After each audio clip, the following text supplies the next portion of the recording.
Oh, what's going on, YouTubers? For ladies and gentlemen, it's the Natural Born Thriller, and welcome everyone to Impact Wrestling Review, the show from July 8th, 2021, at the Skyway Studios in Nashville, Tennessee. Your commentators were Josh Matthews and D'Lo Brown, and a lot to talk about on this show here, folks. What happened in the main event segment? Um, not talking about a main event match, just a segment that happened, at the end of the show. And other things too that that's basically give us teasers and then in a way hints of it what's gonna happen at Summerversary, which we'll get to that part when we get to it. And I can't wait to get it to it as well. Um, it was a little better for this week. Impact Wrestling to do it. I wish they could have done a little more than what they did earlier. I mean earlier. What they could have done on the show. But we'll get to that. But let's get to the what happened in the opening match here. First of all, before we get to the opening match, we get to Gina Miller interviewing the Impact World Champion Kenny Omega, and Don Callis coming into the building, talking about the contract signing with Sami Callihan for Summerversary, and it tells her that he hopes everything makes it. Uh, Basically tells her that he hopes that he makes it to the contract signing. And at first, I didn't think nothing of it. I basically just brushed it off. It's just one of those things, that they always do an interview or that, and they say things and all that. And I didn't think nothing to of it, but we'll get to it when we get to it. But we get to the opening match with Brian Myers with Sam Beal at ringside versus Jake Something, where Brian Myers versus Jake Something, where the loser has to admit to the winner that the winner is the most professional wrestler. That's basically the stipulation of this match was. As far as this match was between Brian Myers and Jake Something, it was a damn good match. Sam Beal got involved a little bit, but this ended up being a very good match between Brian Myers and Jake Something. And in the end, it was Jake Something winning with the Black Hole Slam. After the match, though, Brian Myers trying to skid his way out, sneak his way out. Jake Something pulls him back into the ring, says, "No, you got something to say," So basically, he gets on the mic and says, "Okay, I'll say it." He was gonna say it, but then all of a sudden, Sam Beal is just Bale attacks Jake Something from behind, and they start jumping him. And I say to myself, wait for it. Oh, Ray's ready. Matt Cardona returns. I knew right there Matt Cardona was going to return because we're getting close to Summerversary. And I see myself, Brian Myers doesn't have an opponent for Summerversary, so I see to myself, when's Matt Cardona going to come back? So they could do that match at Summerversary, to do the rubber match. And sure enough, we're finally getting there. Hopefully that's the match we're gonna have, unless they'll do a tag team match with Brian Myers and Sam Beal. Bales, what do I want to say? I can remember, is it Beals or Bale? Either way, but those guys against Jake Something and Matt Cardona. But Matt Cardona comes out, he beats up on Brian Myers, and then beats up on Sam Beal, who tries to get a one up on him, and then Matt Cardona gives him the rough. I mean, not the Rough Rider, the radio silence. The former Rough Rider of that wrestling move. And that was it. He stands tall with Jake Something, and there you go.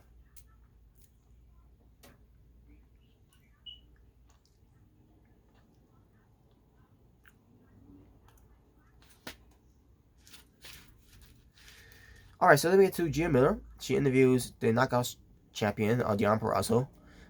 What's next for her? Basically saying, that now she got, Susan and Kimberly, over officially done with them. She says that she's going to defend her Knockouts title, by doing an open challenge. And sorry, it wasn't like a top out. I'm sorry. It was just an open challenge, basically. Basically, she says she's defeated everyone that Impact Wrestling has to offer, and now she wants to do an open challenge. It wasn't for the title, so it was just an open challenge, for the Purrazzo. Also, Sam Callahan gets interviewed by Gia Miller, where Sami Callihan told Jimmy Miller that he was caught in a good mood, and basically, when it pertains to the whole contract signing, all of a sudden we get one of the securities going up to Sami Callihan and saying to Sami Callihan they're replacing you under arrest for attacking Don Callis. And I'm like, huh? Don Callis wasn't an attack. So Sami Callihan was like, I didn't do anything. I didn't attack him. And then all of a sudden, they start getting up on him, and they start wrestling him. And I'm like, whoa. And wait a minute, he's supposed to be getting ready to do the contract signing, and I'm like, what is this? Like, oh, and then I thought to myself, oh, okay, this is what Don Callis was referring, pertains to hope that Sami Callihan makes it to the contract signing, and like, there it is.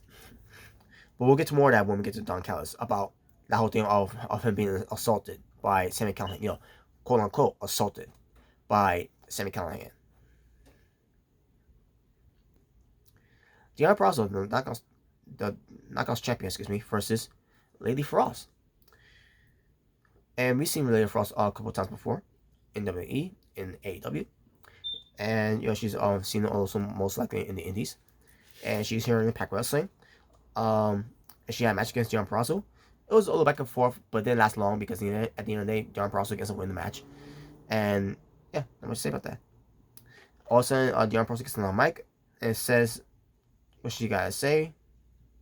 All of a sudden, the Impact Hall of Famer, former Knockouts champion, the first ever Knockouts champion, Gail Kim comes out.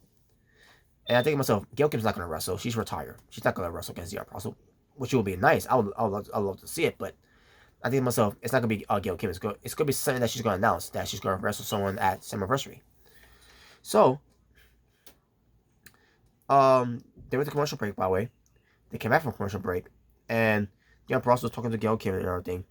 Have a lot of respect for her and all that. And she said, but don't you ever interrupt me while I'm talking and everything. And Gail Kim's like, hey, okay, hold on a second. I don't mean any disrespect and all that and everything, blah, blah, blah. And basically, she actually came out here, because she wants, let her know that you will be defending your Knockouts title at Summerversary. And then Deanna Prazo was like, oh, that's awesome. Like, I will look forward of facing you at Summerversary. It's like a dream come true. And then Gail Kim's like, oh, hold on a second. I'm not talking about me. I'm retired. She's talking about, since you did an open challenge on the show, I decided to have for you to have another open challenge against a mystery opponent at Summerversary for the Knockouts title. And that was basically it.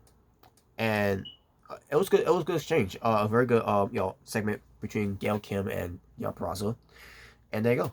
So I guess we could say one thing. We all know one thing. It's probably not gonna be Taylor Wilde, because what the happened with Taylor Wilde, by the way? Where is she? I thought she would at least be the one that faced Deanna Prazo at the at the what they did what was it? It wasn't hard to. It was Rebellion. So yeah, I'm thinking to myself, who could it be? And then I thought to myself, if it's someone who I think it's gonna be.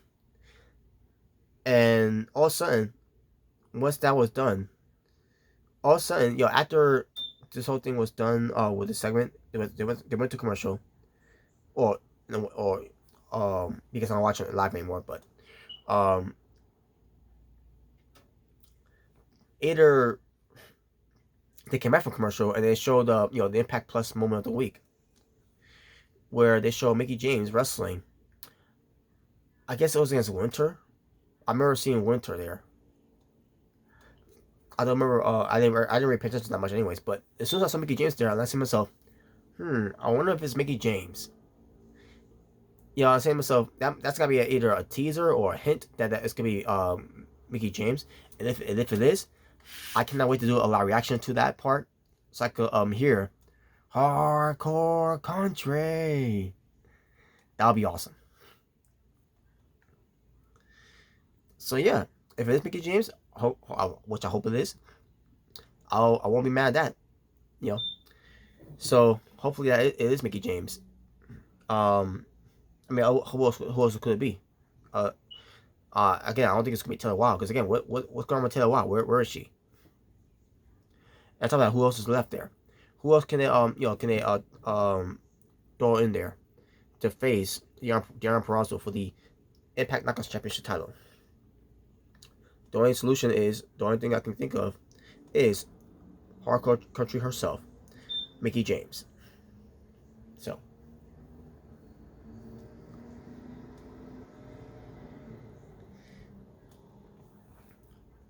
but we'll see how that turns out.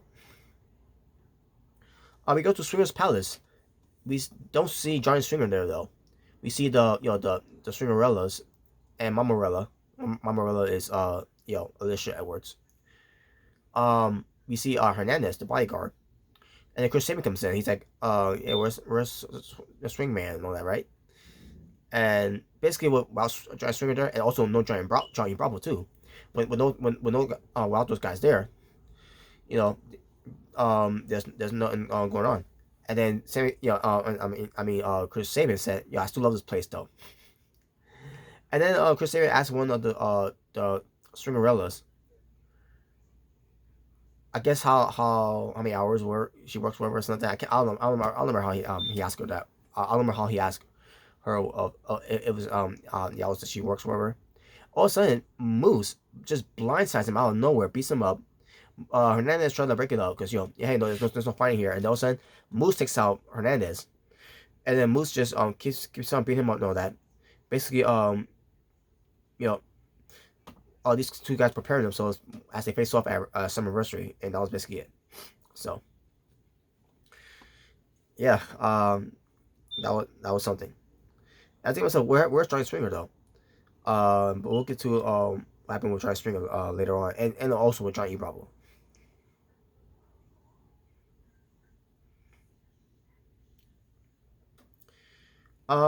Chris Bay was being interviewed by Jim Miller after Chris Bay's actions from last week for choosing a side. He says that he picked his own side, and they just happened to be standing on it, saying they're not friends and all that. Which is to helping out Petey Williams and Trey Miguel and Josh Alexander and who else was it? Oh yeah, that was it. So yeah, as Chris Bay is still doing his own thing, he and all that. So now I don't know if he's still a heel. I don't know. Yeah, it's kind of weird that did this, but yeah, I'm kind of glad he's he's doing his own thing though. But at the end of the day, we have to wait and see how this turns out. With Chris Bay, if he is going to be a face moving forward. Because again, I was assuming that last week, after what happened last week, he ends up turning face, and that's the end of his heel run. But here, it still feels like he's a heel in a way, but we'll see how that turns out. Once we get close to Summerversary. We get to a 3-on-1 handicap match with W. Morsley, going up against three jobbers, which is Jason Page, Manny Smith, and Deani Evans, maybe. Before the match, though, W. Morsley gets on the microphone and basically, says to Eddie Edwards that he accepts his challenge at Summerversary and sends him a message, a warning, says that he's going to demolish. He's going to demonstrate, whatever that word means. Demonstrate meant to say demonstrates. Sorry, folks, I'm just tired. What will happen at Summerversary here. And also he beats up the three jobbers and wins. There you go. Let me say about that. Very impressive. Very impressive. W. Morsley is getting it done. Susan and Kimberly versus Rosemary and Havoc, where the winner of this match gets to face the Knockouts Tag Team Champions at Summerversary. Match was boring because of Susan. I couldn't get into the match, so obviously Rosemary and Havoc won. So speaking of what was boring, All About Me talk show with Tina Dashwood, with Kid with a K, and they invited Jazz there. Not even Jazz could have helped save this segment. This show was boring. This segment was boring. Tina Joshua is boring. Kid with a K is boring.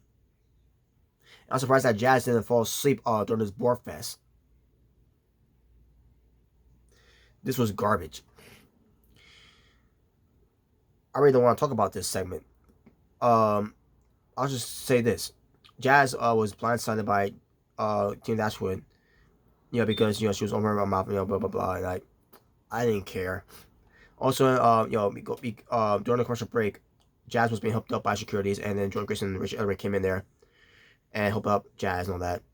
And also, later on, we get Jordan Grayson, Richard Ellery cutting promos to Tina Dashwood and Kevin with a K for a match next week.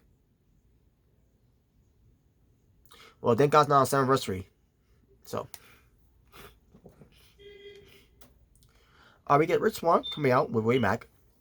Just about, they deserve a shot at the titles against Vampire Design.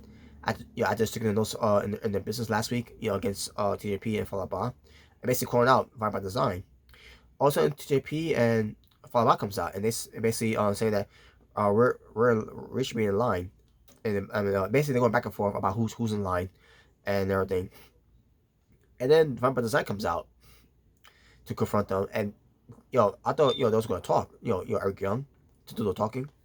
Also, the Good Bros comes out, and they basically oh, praise the Lord, amen, oh my God.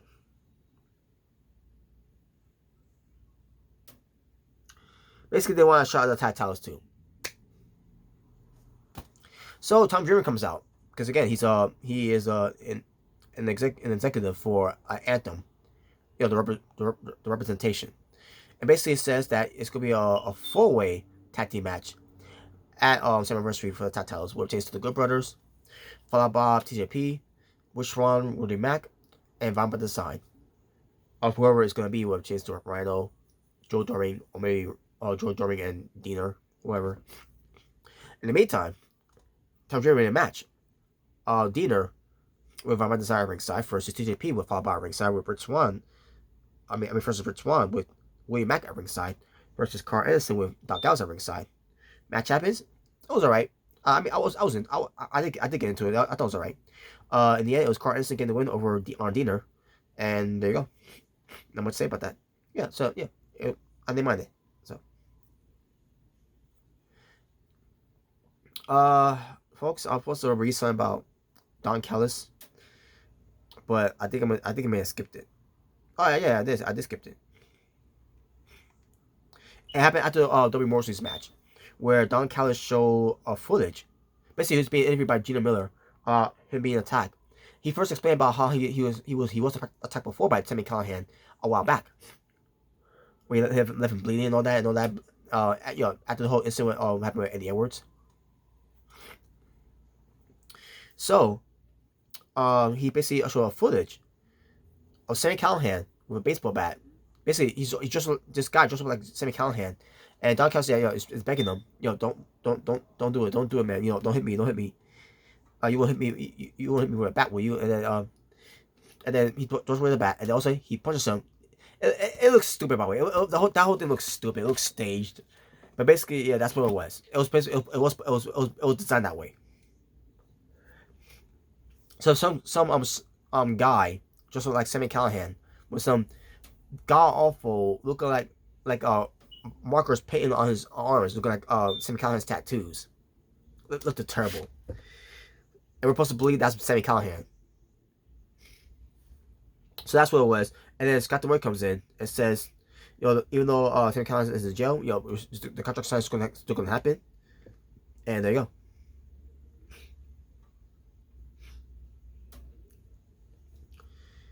And we'll get to more of that later, by the way. We get to Susan and Kimberly.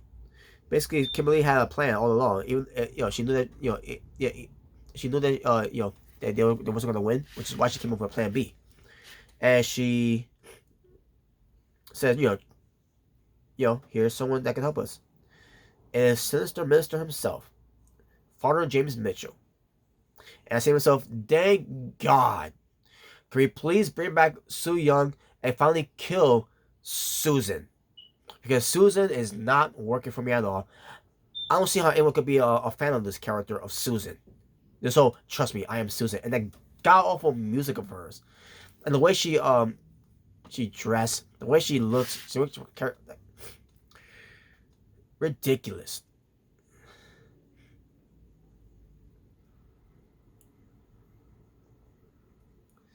But yeah, as James Mitchell said to Kimberly, is, "Are you sure this is what you want, right?"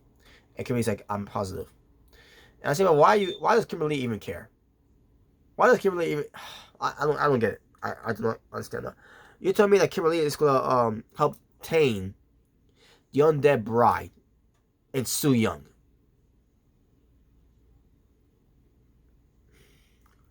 Oh, that's gonna be something to see.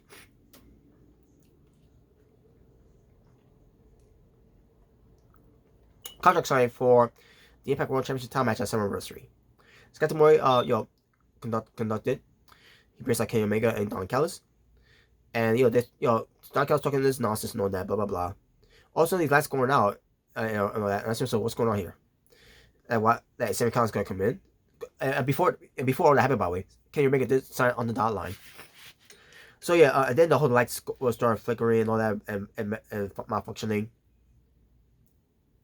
All of a sudden, we see a video footage, like a some kind of a security camera, watching the whole incident that took place with Sammy Callahan, quote unquote, Sammy Callahan punching Don Callis, with Johnny Swinger recording the whole thing. And then it comes to find out the one who's Sammy Callahan is Johnny Bravo. Boy, all those guys are in trouble now. But I guess it did what they gotta do, to keep the business open for Swingers Palace, right?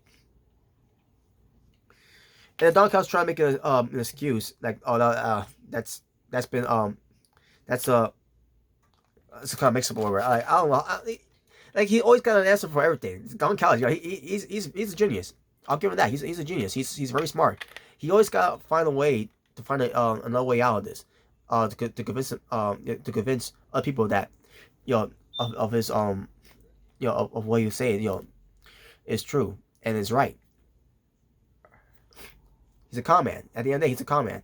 So Sammy Callahan, the whole ICU thing, he appears. He's gonna make up the bat into the gut. What if we can't make it to not sold it afterwards? So they start fighting a little bit. Kenny Omega's getting the better of the fight. And then Kenny Omega's mocking Sam Callahan with the whole thumbs up, thumbs down to give him the package power driver, but then Sam Callahan counters with a low blow, gets him the package power driver, and then add more insult to injury. But before he did that, by the way, he signed a contract, by the way. And then he powerbombs into a table, and that was it. And that was the end of that segment. And yes, it's official. Sammy Callahan will face Kenny Omega for the Impact World Championship title at Summerversary, not the AEW World title. So I almost said AEW World title. And there you go, folks. That will conclude your Impact Wrestling review from July 8th, 2021. Tomorrow Wrestling was 5 matches. In my overall rating for the show, I'm gonna go with a 7.5 out of 10. Good show. It was a little better than last week's build up and teaser and all that with Taste of Anniversary. And they haven't shown very much of that because Samoa Joe decided to start resigning with NXT, with WWE and on NXT. Yeah, that's basically it. Not much to say. So, what can you do? But they still could do it though. Because you never know who might be showing up at Summer Anniversary. But yeah, they haven't done that for a while now. I understand. Last year they with James Drake Madrick, he decided WWE decided to keep him, NXT's of it. So because I think he would have been a candidate to come back last year to Summer Anniversary. But because he ended up getting a contract from WWE to stay with them after the whole thing they did, basically it was disgusting how they did it. So but as far as this one, I don't know. I just don't know. They should continue to do that. Even for next week's home show edition, they gotta do that. keep the hype going. Make us believe, trying to convince us that someone is coming to summer anniversary. Don't stop now. That didn't stop you from last year, so what's stopping you for this year? Just saying. With that being said, thank you for watching. Stay well, stay safe, take care of yourself, everything that's going on in the world. Wear your mask and all, your face mask. Love one another, God bless one another, live in peace and harmony for us all. Respect one another, and be good to one another. Be better to one another. And there you go. I'm so tired. I'm gotta go to bed now. I gotta get ready for work later. So y'all take care. For It's Not Your Boy saying peace on the streets. I am out here. Ta ta for now.